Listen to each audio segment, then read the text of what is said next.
The most common questions I get from patients in the office whenever we discuss a fusion procedure would be relative to loss of motion is number one.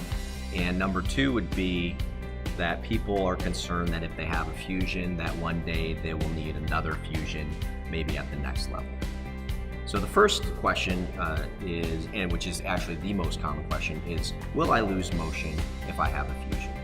So technically speaking, yes, you would lose some motion because we fuse one disc.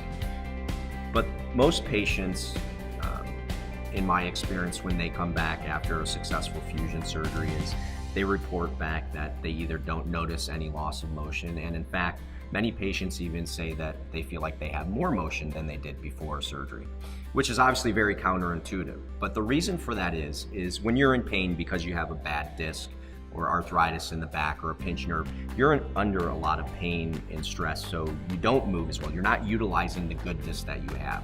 So once we get rid of the bad disc, you're now out of pain, and so you're able to at least utilize the other 25 good discs you have and your hips and knees. The second issue that people often hear about, read about, or ask me about is, if I have a fusion at one level, is that going to put more stress at the next disc, and that's going to wear out, I'm going to require another surgery down the road?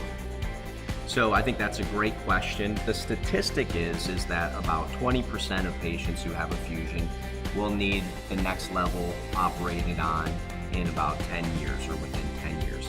So the other way to look at that is about 80% of patients will not. The other issue we come across when we contemplate this problem is that we don't really know how many of those people would need a procedure at that next level, even if they didn't have the fusion, because maybe that disc was going to wear out regardless. To get started today, visit discspine.com.